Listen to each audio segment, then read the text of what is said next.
আসসালামু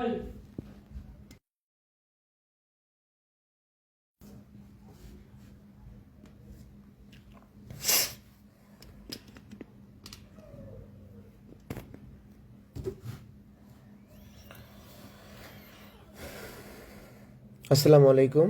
আশা করছি সকলেই মহান আল্লাহ তাআলার অশেষ রহমতে অনেক অনেক ভালো আছেন এবং সুস্থ আছেন। আজকে আমরা সেটটা শেষ করবো, অর্থাৎ বীজগণিত শেষ করব। আমার সাথে যারা যুক্ত আছেন একটু জানাবেন কথা লেখাটা ক্লিয়ার কিনা। যারা যুক্ত আছে কথা লেখাটা ক্লিয়ার কিনা।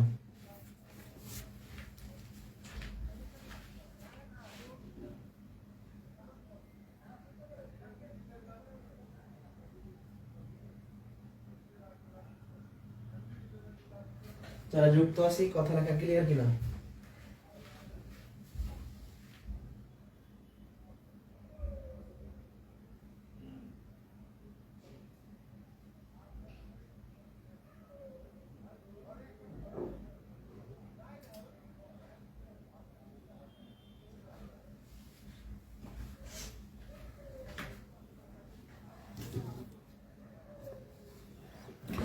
ক্লিয়ার আছে, তাহলে শুরু করি। আজকে বীজগণিতটা শেষ করে দেই।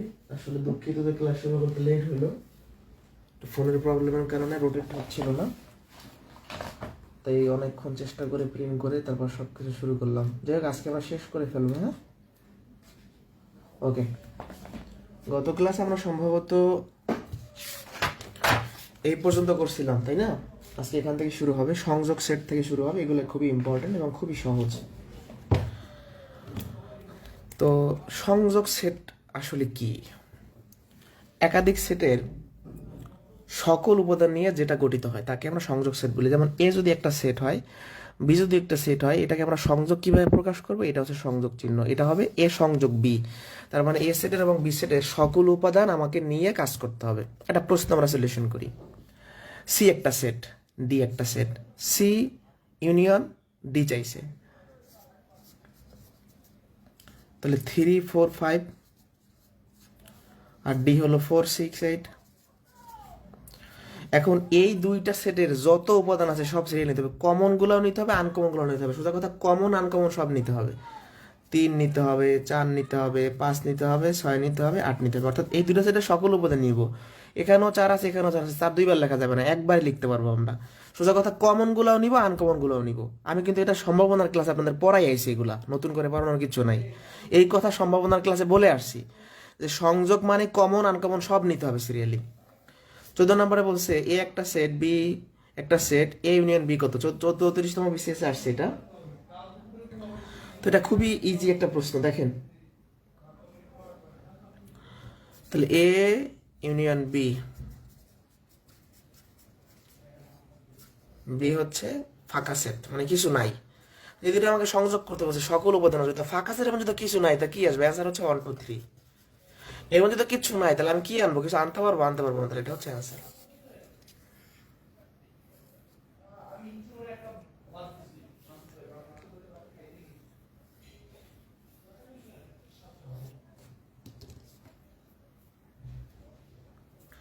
বুঝতে পারছি সংযোগ সেট খুবই সহজ। এবার সেট সেটে যাই।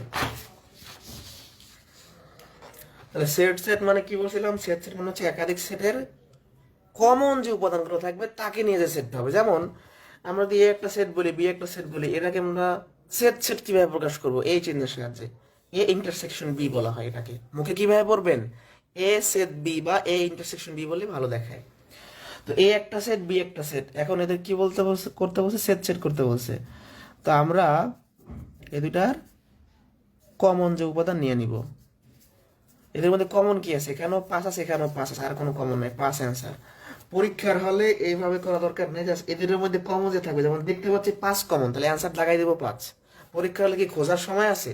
মানে এরকম লেখার সময় আছে? খুঁজতে তো অবশ্যই হবে, লেখার সময় নেই আমাদের। এ একটা সেট, বি একটা সেট, বলছে ইন্টারসেকশন করো। তো আমরা জাস্ট কিছু লিখবো না, অ্যান্সারটা বলে দিব। এখানেও 5 আছে, এখানেও 5 আছে, তাহলে 5 আসবে। এখানেও 15 আছে, এখানেও 15 আছে, 15 আসবে। এখানেও 20 আছে, এখানেও 20 আছে, 20 আসবে।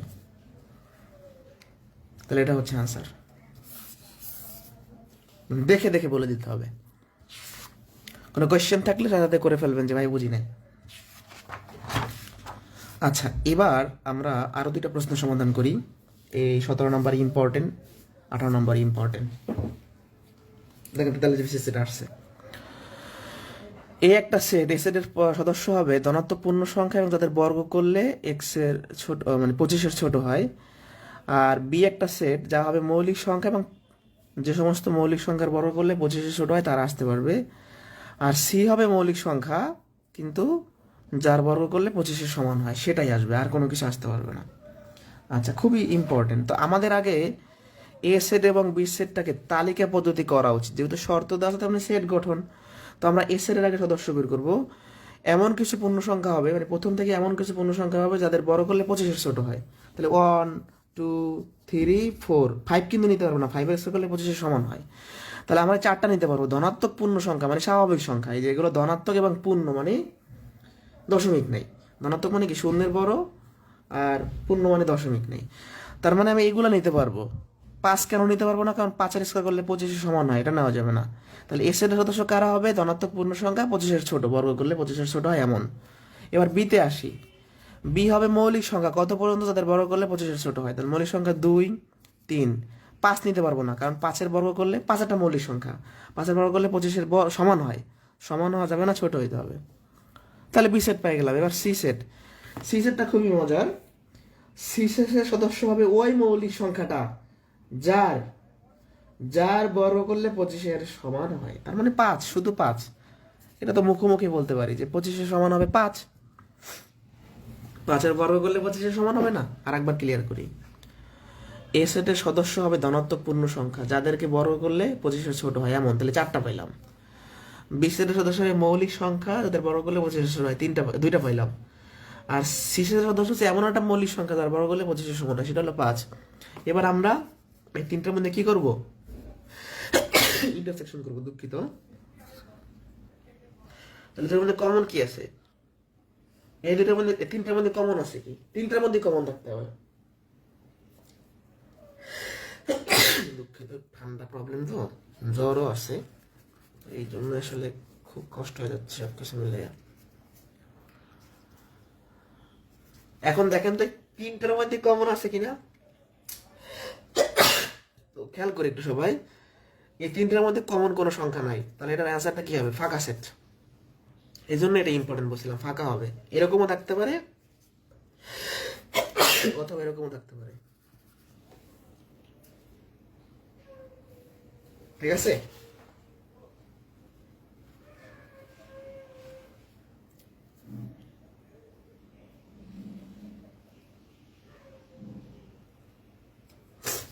নেট সমস্যা হচ্ছে।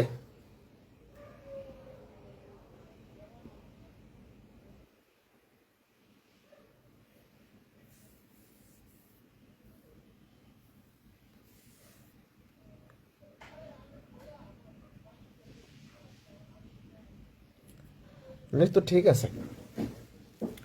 আচ্ছা, তাহলে ফাঁকা সেটটা কেন যারা বুঝি নাই, 3টা সেটের মধ্যে কমন কোনো কিছু নেই, তার মানে ফাঁকা। আচ্ছা, এটাও দিতে পারে, এটাও দিতে পারে।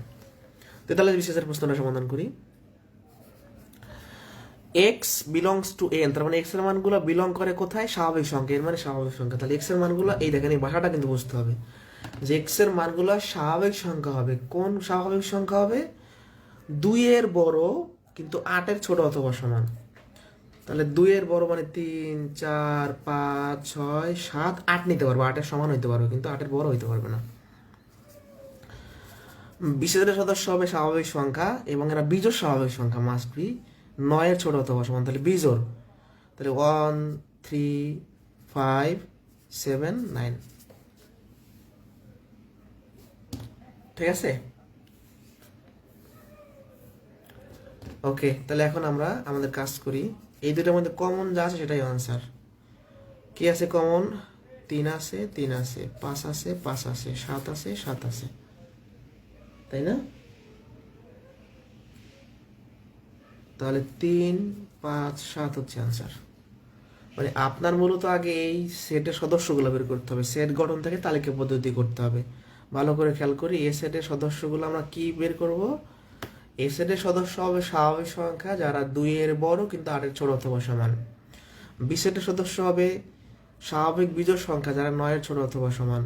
এবার এই দুটোর মধ্যে এটা কাজ করলে এরকম হবে, মানে ইন্টারসেকশন করলে। এই পর্যন্ত বুঝছেন কিনা ডান লেখেন।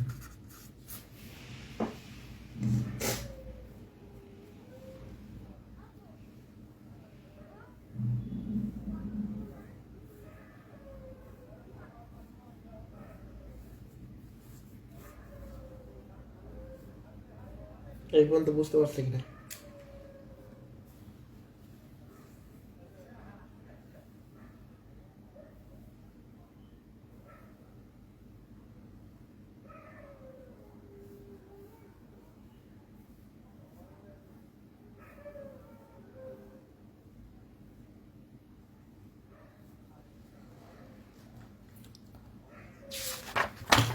আচ্ছা, এখন আমরা পূরক সেট সম্পর্কে জানবো। তো পূরক সেট সম্পর্কে জানার আগে আমাদের সার্বিক সেটটা জানতে হবে, এটা একটু ইম্পর্টেন্ট আছে, সবাই একটু মনোযোগ দিই। আমরা এখন সার্বিক সেট সম্পর্কে জানবো। সার্বিক সেট এটাকে হচ্ছে এই যে ক্যাপিটাল ইউ দ্বারা প্রকাশ করা হয়। এটা আসলে কি? আলোচনায় সংশ্লিষ্ট সকল সেট নিয়ে যে সেটটা গঠিত হয়। ব্যাপারটা একটু ক্লিয়ার করি আপনাদের। আচ্ছা, এ একটা সেট, এটা ধরেন 1 3 5। বি একটা সেট, এটা হচ্ছে 2 4 6। সি একটা সেট, এটা হচ্ছে 7 8। এখন এই তিনটা সেটের সকল উপাদান নিয়ে যদি একটা সেট আমি বানাই 1 2 3 4 5 6 7 8, দেখেন এই সেটের সদস্য এর মধ্যে আছে, এই সেটের সদস্য এর মধ্যে আছে, এই সেটের সদস্য এর মধ্যে আছে। তাহলে এই আমাদের যে আলোচনা হইলো, আলোচনায় সংশ্লিষ্ট তিনটা সেটের সকল উপাদান এর ভিতরে আছে, এই জন্য এটাকে বলা হয় সার্বিক সেট। খুব ইজি না ব্যাপারটা? তার মানে সার্বিক সেটটা কিন্তু তৈরি হয় একাধিক সাবসেট নিয়ে। তাহলে আপনি বলতে পারেন সার্বিক সেটটা একাধিক সাবসেট নিয়ে। এটা কিন্তু এর সাবসেট, এটা কিন্তু এর সাবসেট, এটা কিন্তু এর সাবসেট, কারণ এই উপাদানগুলো যেহেতু এর মধ্যে আছে তাহলে তিনটা কিন্তু এর সাবসেট, মানে এই প্রত্যেকটা সেট সার্বিক সেটের সাবসেট। তাহলে আমি সার্বিক সেটের সংজ্ঞাটা দুইভাবে বলতে পারি। একটা হচ্ছে যে আলোচনায় সংশ্লিষ্ট সকল সেট নিয়ে যেটা গঠিত হয়। দুই নাম্বারটা হচ্ছে এভাবে বলতে পারি যে অনেকগুলো উপসেট মিলে একটা সেট হলে তাকে আমরা সার্বিক সেট বলবো। শেষ।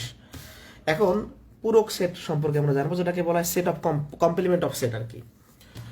তো পূরক সেটটা কি? সার্বিক সেটের উপাদান থেকে যদি আমরা সার্বিক সেটের উপাদানগুলো থেকে যদি অন্য একটা সেটের উপাদান বাদ দেয় তাহলে যে সেটটা পাবো তাকে পূরক সেট বলবো। এই পূরক সেটকে এই চিহ্ন সাথে, যেমন এ একটা যদি সেট হয়, এ সেট যদি একটা হয়, এর পূরক সেট হচ্ছে এই যে এ প্রাইম অথবা এ অফ সি, এই যে কমপ্লিমেন্ট। মানে পূরক সেটকে এইভাবেও প্রকাশ করা হয়, এইভাবেও এই প্রাইম আকারেও প্রকাশ করা হয়, অথবা এ কমপ্লিমেন্ট, কথা খেয়াল করবেন, এ কমপ্লিমেন্ট প্রকাশ করা হয়। এখন আমরা একটা প্র্যাকটিক্যালি দেখি। যেমন একটা এই আপনি যদি ক্লিয়ার করি আপনাদের, সার্বিক সেট সবসময় থাকবে, মানে পূরক সেটের সকল প্রশ্নে সার্বিক সেট দেওয়া থাকবে, মাস্ট বি। সার্বিক সেট দেওয়া আছে, এ দেওয়া আছে, বি দেওয়া আছে। এখন আপনাকে এর পূরক সেট বের করতে বলছে, বির পূরক সেট বের করতে বলছে। তো এর পূরক সেটটা আমরা কিভাবে বের করব? যা সার্বিক সেট থেকে এ সেটটা বিয়োগ করব। সার্বিক সেট থেকে একটা সেট বিয়োগ করলে তার পূরক সেট পাওয়া যায়। তাহলে আপনি সার্বিক সেট থেকে বিয়োগ করে দেন, তাইলেই তো হয়, মানে বাদ দেবেন আর কি। এখান থেকে আপনি বাদ দিবেন এ সেট 2 4 6। তাহলে সার্বিক থেকে 2 4 6 বদলে থাকবে 1 3 5 7। শেষ। এটাই হলো এ সেটের কমপ্লিমেন্ট, অর্থাৎ কি বলে এটাকে, পূরক। আচ্ছা, এখানে একটা মজার ব্যাপার আছে, একটু ভালো করে সবাই খেয়াল করি। আমাদের এ সেটের ভিতর 7ও আছে, সরি 7 খেয়াল, 7টা এটাও 7 হবে না, কারণ 7 এ সেটের ভিতর আছে, আমি লিখে নেই বলে। এটা আরেকবার আমি বুঝিয়ে দিচ্ছি। এ সেটের কমপ্লিমেন্ট, তার মানে সার্বিক থেকে এ বাদ যাবে। সার্বিক হলো 1 2 3 4 5 6 7। তাহলে এখান থেকে 2 4 6 7 বাদ যাবে, 2 যাবে, 4 যাবে, 6 যাবে, 7 যাবে, থাকবে 1 3 5। শেষ অ্যান্সার। সেম ভাবে দেখেন বি সেটের আমরা যদি কমপ্লিমেন্ট বের করি, ইউ থেকে বি বাদ, তাহলে বি বাদ দেন, 1 3 5 বাদ দেন। এখান থেকে 1 3 5 দিলে থাকবে কি, 2 থাকবে, 4 থাকবে, 6 থাকবে, 7 থাকবে। তাহলে আমরা সার্বিক সেট জিনিসটা বুঝতে পারছি। 20 নম্বরে বলছে সার্বিক সেট দেওয়া আছে, এ দেওয়া আছে, বি দেওয়া আছে, তাহলে এ কমপ্লিমেন্ট আর বি কমপ্লিমেন্টের ইউনিয়ন চাইছে। তাহলে আগে আমাদের এ প্রাইম বি প্রাইম বের করতে হবে। ইউ মাইনাস এ প্রাইম বের করবো, ইউ মাইনাস ইউ থেকে এ বাদ দেন, তাহলে 1 যাবে, 2 যাবে, 4 যাবে, থাকবে কি 3 5। আবার বি প্রাইমটা বের করেন, ইউ থেকে বি, ইউ হলো 1 2 3 4 5, এখান থেকে বি বাদ যাবে, না করলে হইতো, ওটার মতো একবারে করলে হইতো। তাহলে 1 বাদ, 3 বাদ, 5 বাদ, থাকবে কি 2 4। তাহলে এ প্রাইমও পাইছি, বি প্রাইমও পাইছি, জাস্ট এখন কি করতে হবে, ইউনিয়ন করতে হবে আমাদের।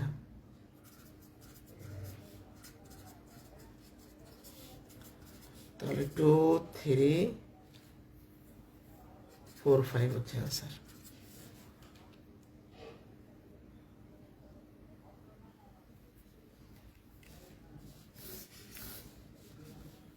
এটা হচ্ছে আমাদের অ্যান্সার 2 3 4 5। কোনো বুঝতে অসুবিধা হলে আমাকে বলতে পারেন।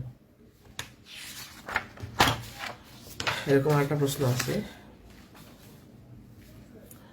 সার্বিক সেট ইউ এ সেট দেওয়া আছে, বি সেট দেওয়া আছে, এ প্রাইম বি প্রাইমের ইন্টারসেকশন আছে। তাহলে এ প্রাইম বের করি।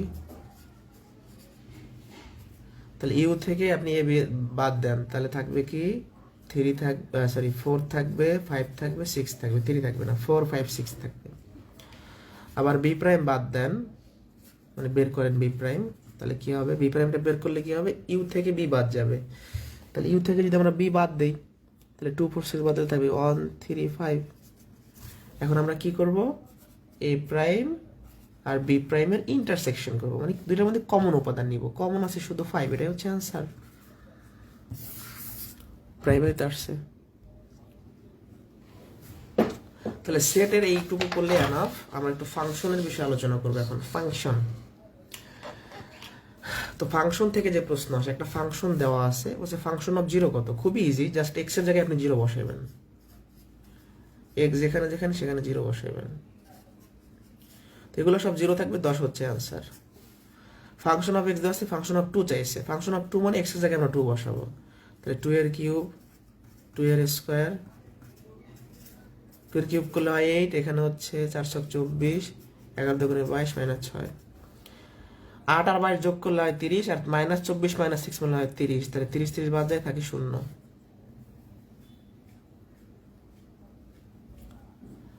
ফাংশন অফ এক্স দেওয়া আছে, বলছে কে এর মান কত হলে ফাংশন অফ 3 শূন্য হবে।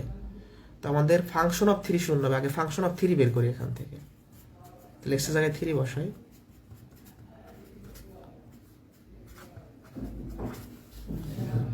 9, সরি 2 এর 3 কিউব করলে হয় 27, 9k,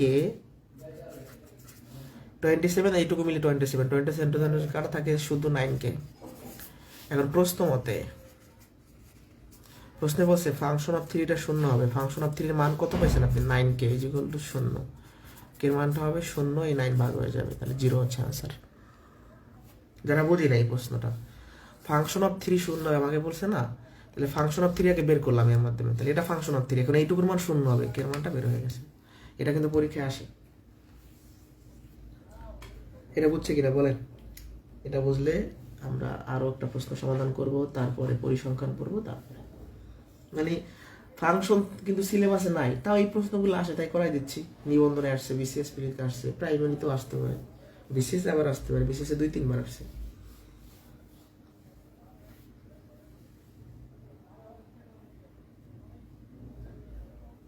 আপনাদের কোর্স দ্রুত শেষ হয়ে যাবে, যেহেতু জ্যামিতি বাকি আছে। আর জ্যামিতির আবার অনেকেই আমার ফ্রি ক্লাস করে ফেলছেন, 2-1 জন, সবাই না।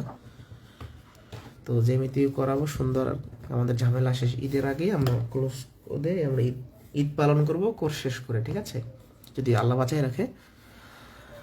ফাংশন অফ এক্স দেওয়া আছে, এর অনুরূপ কোনটি, এই প্রশ্নটার মানেটা কি, মানে ফাংশন অফ এক্স দিয়ে এইটা হয়, তাহলে নিচের কোনটা সত্য, মানে অন বসায় 1 পাবেন কিনা, 0 বসায় 0 পাবেন কিনা, -1 বসায় 3 পাবেন কিনা, অন বসায় 3 পাবেন কিনা, আপনার চেক করতে হবে। আপনি এখানে 1 বসাই দেখেন তো, 1 এর স্কোয়ার, তাহলে 3টা 1 মিলে তো 3 হয়। আপনাকে বলছে ফাংশন অফ অন করলে 1 হবে, বাট আপনার 3 আছে, তার মানে এটা মিথ্যা। আপনি 0 বসাই দেখেন তো, 0 এর স্কোয়ার 1/0, এটা তো 0 আসে না, 1 থাকে বা এখানে ইনফিনিটি আসছে, এটা অবাধ। ফাংশন অফ -1 বসাই দেখেন, তাহলে এখানে 1, এখানে -1 +1, তাহলে এখানে -1 থাকতেছে, এটাও তো সত্য না। এটা দেখি আমরা ফাংশন অফ 1 বসাই, এবার মনে হয় হবে। এটা সত্য, মানে এই ফাংশনটা আমরা ব্যবহার করে যদি ফাংশন অফ ওয়ান বের করি তাহলে 3 আসে, আর এগুলো আসে না, এগুলো সত্য হয় নাই। এটা বুঝছেন কিনা, প্রশ্নের সারমর্মটা বুঝছেন কিনা, কি চাইছে আগে প্রশ্ন বোঝাটা মেন, এর অনুরূপ মানে এর মতো কোনটা হবে, মানে নিচের কোনটি সত্য বলতে পারেন, এটা সত্য, এটা সত্য, এটা সত্য, এটা সত্য।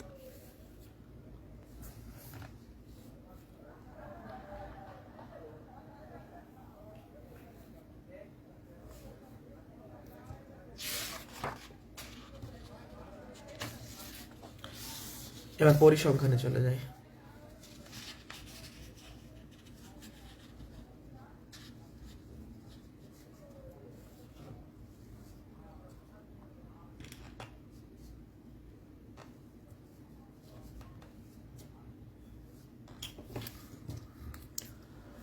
পরিসংখ্যান থেকে দুটো প্রশ্ন হইতে পারে, দুই ধরনের, একটা হচ্ছে মধ্যক আর পূজরক। তো এই দুইটাই আমরা ভালো করে পড়বো। মধ্যকটা কি?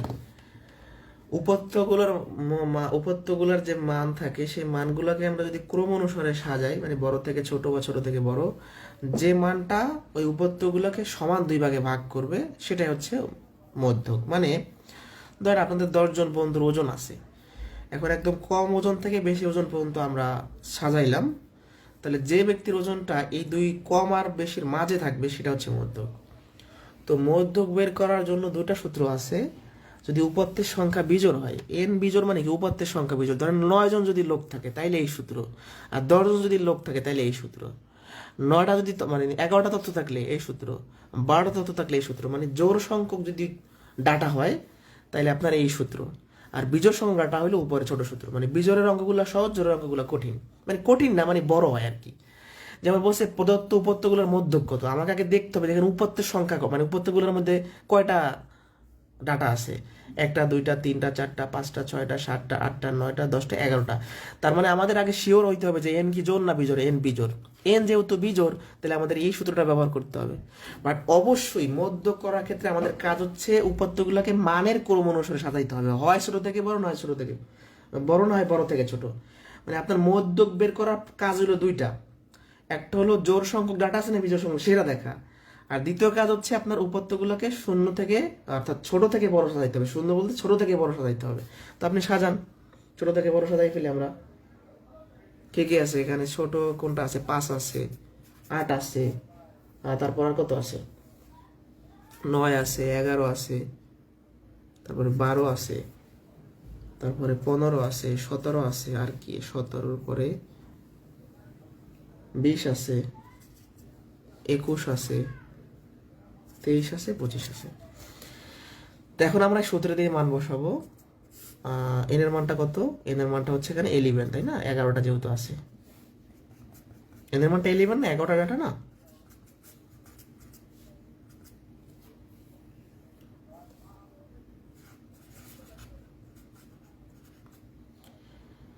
তাহলে আমাদের মধ্যক হবে এই ডাটাগুলোর মধ্যে 6 নাম্বার যে পদটা হবে, 1 2 3 4 5 6, এটা হচ্ছে মধ্যক। এখানেও 5টা, এখানেও 5টা আছে, তাহলে মধ্যক হচ্ছে এটা। যারা বুঝি নেই আর একবার ক্লিয়ার করে দিচ্ছি, কোনো সমস্যা নেই। আপনাকে দেখতে হবে ডাটা কয়টা, জোড় না বিজোড়, ডাটা বিজোড় এবং 11টা ডাটা আছে, ছোট থেকে বড় আমরা সাজাইছি। তারপরে এই সূত্রে মান বসাবে, এনের মানে 11, তাহলে 11 আর 1 যোগ করলে 12, 12 থেকে 2, 12 দিয়ে 12কে 2 দ্বারা ভাগ করলে হয় 6। তাহলে আমাদের মধ্যক হবে 6তম পদ। 6তম পদ হইল গিয়া এখান থেকে যদি আমরা সিরিয়ালে শুরু করি, এখান থেকে শুরু করি, 6 নম্বর পদ 15, তাহলে মধ্যক হইলো 15। এটা বুঝছি কিনা বলেন তো?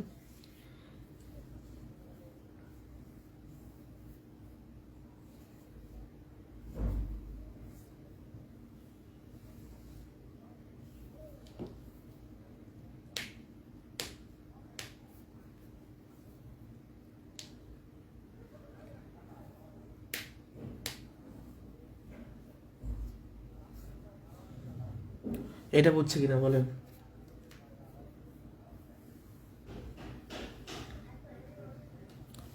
সহজ আছে এগুলো, এগুলো কঠিন মনে করার কিছু নেই। খেয়াল করি সবাই একটু। এই উপত্যগুলোর মধ্যক চাইছে, তো উপত্যের তথ্য কয়টা আছে, ডাটা কয়টা, 1 2 3 4 5 6, তার মানে এদের মানটা 6, 6 মানে জোর, তাহলে এই সূত্রটা হবে, তাই না? তাহলে আমরা আগে ছোট থেকে বড় সাজাবো, বা বড় থেকে ছোট একই কথা। 10 20 30 40 45 50, তাই না? 3 3 6, ঠিক আছে। এবার সূত্রে আমরা মান বসাই। এন এর মানটা কত, 6, তাহলে 6/2 তম পদ প্লাস তম পদ, তাহলে এখানে 6/2 মানে কত, তৃতীয় পদ, 3 নাম্বার আর কি। আর এখানে কত হয়, 3 আর 1 4 তম পদ, তাহলে চতুর্থ পদ। তাহলে তৃতীয় পদ আর চতুর্থ পদ যোগ করতে হবে, এই যোগ করে ভাগ করতে হবে 2 দ্বারা। এই যে এখানে বলে দিয়েছে n/2 তম পদের মান প্লাস n/2 প্লাস অন্তম পদের মানের যে যোগফল হবে তার ভাগ করতে হবে 2 দ্বারা। এটা আমরা করে ফেলে তাইলেই হবে। তাহলে আমাদের তৃতীয় পদ পাই, চতুর্থ পদ পাই। তৃতীয় পদ কত, 30, চতুর্থ পদ কত, 40, এই 2 দ্বারা ভাগ করতে হবে 35। তাহলে মধ্যক হবে 35। 35 কিন্তু এখানে নাই, বাট 35 মাঝখানে হবে, এখানে 35 হবে। 35 কিন্তু এখানে নাই, জোর করার সংখ্যার ক্ষেত্রে থাকবে না, মানে জোর সংখ্যক ডাটার ক্ষেত্রে থাকবে না মধ্যকটা, মানে 30 আর 40-এর মাঝামাঝি হবে মধ্যক। যারা বুঝি নাই, খুবই ইজি। n/2 তম পদের মান, তাহলে এখানে n এর মান 6 বসালে তৃতীয় পদ আসে, n/2 প্লাস 1 মানে কি একটা পদ বেশি, চতুর্থ পদ আসে। এই দুইটা পদের যে মান আছে, এই পদের মান কত, 30, এই পদের মান কত, 40। এই মান দুইটা যোগ করে মানের যোগফলের অর্ধেকের সমান, তাহলে অর্ধেক করতে হবে, শেষ। এই যে এই সূত্রে মান বসাইছি, n/2 তম পদের মান প্লাস n/2 প্লাস অন্তম পদের মান ভাগ 2। এটা বুঝছেন কিনা?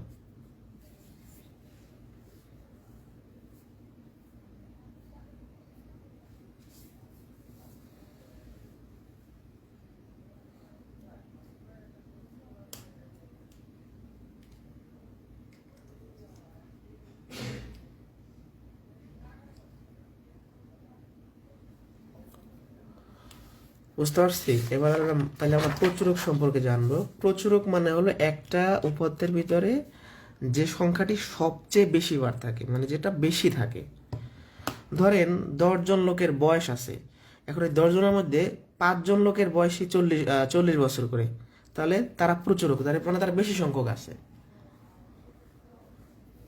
যেমন ক্রিকেট খেলায় ধরেন, বিপিএল খেলায় রংপুর এবং বরিশালের যে সাপোর্টার, তো ধরেন বরিশালের সাপোর্টার বেশি বা রংপুরের সাপোর্টার বেশি, যে দলের সাপোর্টার বেশি তারা কি প্রচুরক হবে ওখানে। তাহলে এই যে ডাটাগুলোর মধ্যে প্রচুরক কোনটি, দেখেন 7 2বার আছে আর বাকিগুলো একবার করে, তাহলে প্রচুরক হলো 7। এখানে 43 3বার আছে, তাহলে প্রচুরক হলো 43। এখানে সবগুলো একবার করে, তার মানে আনসার হয় প্রচুরক নাই। সব যেহেতু একবার করে আছে বা 2বার করে যদি সব থাকতো তাইলেও প্রচুরক নাই। যেমন দেখেন এখানেও কিন্তু কোনো প্রচুরক নাই, এই 2 2বার আছে, 3 2বার আছে, 4 2বার আছে, 5 2বার আছে, এখানেও প্রচুরক নাই। ঠিক আছে, এখন কারো আর কোন ভাইয়ের জানি ধারার অঙ্কে আবার সমস্যা হয়েছে, আমি কমেন্টটা খেয়াল করি নাই, একটু একটু দেখতেছি। ধারার হোমওয়ার্ক নাকি, অনেক সময় টাইপিং মিস্টেক থাকে। হ্যাঁ, অ্যান্সার না মিললে আমাকে এভাবে কমেন্টে না জানাই, আপনি ইনবক্স করলেই তো পারতেন যে ভাইটার অ্যান্সার মিলতেছে না, হয়তো বা কোনো ঝামেলা আছে। আচ্ছা, যে ভাইটা বোঝে নাই, 66 নাম্বার যে বোঝে নাই, 66 নম্বরে বলছিল কি যে 1 3 4 7 11 এই ধারাটির পরবর্তী সংখ্যা কত, এটা আমাদের বলছে। তো আমরা দেখি এটার মধ্যে সম্পর্কটা কি, যোগের সম্পর্ক নাকি বিয়োগের সম্পর্ক না কিসের সম্পর্ক। এটা তো একদম ইজি, যেমন এই 66টা খুব ইজি না। 1 আর 3 যোগ করলে 4 হয়, 4 আর 3 যোগ করলে 7 হয়, 7 4 যোগ করলে 11 হয়, তাহলে 11 আর 7 যোগ করলে পরবর্তী সংখ্যা হবে 18 হচ্ছে আনসার। এই যে পরপর দুইটা পদের যোগফল পরবর্তী পদের সমান, দুইটা পদের যোগফল পরবর্তী, তাহলে এটা হচ্ছে আনসার। তাহলে 66-এর আনসার শেষ। 67-তে আসেন এবার আপনি, বলছে পরবর্তী সংখ্যা কত। তো আমরা এখানে দেখি রিলেশনটা কেমন। এখানে কিন্তু যোগ করে 6 আর 2 যোগ করলে কি 14 হয়, হয় না। তাহলে আমাদের ভিন্নভাবে খুঁজতে হবে। তো এখানে আমরা পার্থক্য বের করতে পারি চাইলে, একটু পার্থক্য বের দেখি মেলে কিনা। কত আছে এখানে পার্থক্য 4, এখানে পার্থক্য কত 8, এখানে পার্থক্য কত 16। তাহলে দেখেন পার্থক্য ডাবল হচ্ছে, 4 ডাবল 8, 8 ডাবল 16, 16 ডাবল কি হবে 32 হবে এখানে। রিলেশনটা এরকম যে 2 আর 4 যোগ করলে 6 হয়, 6 আর 8 যোগ করলে 14 হয়, 14 আর 16 যোগ করলে 30 হয়। তাহলে 30 আর 32 যোগ করলে যা হয় সেটাই অ্যান্সার, তাই না? 30 আর কত 32 যোগ করলে যেটা সেটা, তাহলে 62 হবে অ্যান্সার। এটা অপশনে ছিল না, টাইপিং মিস্টেক ছিল। অ্যান্সার হবে 62। ঠিক আছে, এই দেখেন এই দুটোর পার্থক্য 4, এই দুটোর পার্থক্য 8, এই দুটোর পার্থক্য 16। তার মানে পার্থক্য ডাবল হচ্ছে, 4 ডাবল 8, 8 ডাবল 16, 16 ডাবল 32 হবে এখানে অবশ্যই। সম্পর্কটা কি? 4 আর 2 6, 6 আর 8 14, 14 আর 16 30, 30 আর 32 62। এবার আরেকটা প্রশ্ন দেখি আসলে নাই, এটা করাইলে শেষ। মানে ধারার অঙ্ক পারতেছিল না একজন, বলছে এই হোমওয়ার্কে টাইপিং মিস্টেক থাকতে পারে কিছু। ঠিক আছে, এগুলো কিন্তু ধারার অঙ্ক করাচ্ছি, ধারার হোমওয়ার্ক করাচ্ছি। 1 5 3 8। তো এখানে আমাদের সম্পর্ক খুঁজতে হবে যে সম্পর্কটা কি হচ্ছে। এই ধারাটার অষ্টম পদ চাইছে, মাত্র 4টা পদ দেওয়া আছে, আমি একটু ছোট করে লিখি। অষ্টম পদ চাইছে, মানে আরো 4টা বের করতে হবে। সম্পর্কটা কি দেখেন তো, এখানে যখনই দেখেন যোগের বিয়োগের সম্পর্ক পাচ্ছে না, তখন আমরা মিশ্র ধারা বের করার চেষ্টা করবো যে ধারাটা মিশ্র কিনা। 1 আর 2 যোগ করলে 3 হয়, আবার 5 আর 3 যোগ করলে 8 হয়, 3 আর 2 যোগ করলে 5 হয়, আর 8 আর 3 যোগ করলে 11 হয়, 5 আর 2 যোগ করলে 7 হয়, 11 আর 3 যোগ করলে 14 হয়। তাহলে 1টা 2টা 3টা 4টা 5টা 6টা 7টা 8টা 14 হচ্ছে আনসার। মানে এটা মিশ্র ধারা, দুটো ধারা আছে। মানে উপরের ধারাটা 2 যোগ হবে, আর নিচেরটা 3 করে বাড়বে। উপরটা 2 করে বাড়বে, নিচেরটা 3 করে বাড়বে। এটা হচ্ছে মিশ্র ধারা পড়াইছিল। ঠিক আছে, দেখেন উপরে 2 করে করে বাড়ছে, আর নিচে 3 করে করে বাড়ছে। এরকম 8টা হয়ে গেছে, 4টা গেছিল আর 4টা বের করছে। তো ঠিক আছে, ভালো থাকেন। পরবর্তী ক্লাসে আমরা জ্যামিতি পড়াবো। ঠিক আছে, বীজগণিত শেষ, জ্যামিতি পড়াবো।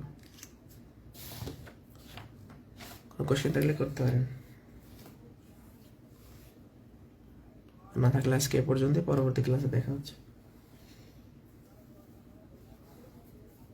কোশ্চেন আছে? যে ভাই প্রশ্ন করছিলেন আপনি বুঝতে পারছেন কিনা বলেন।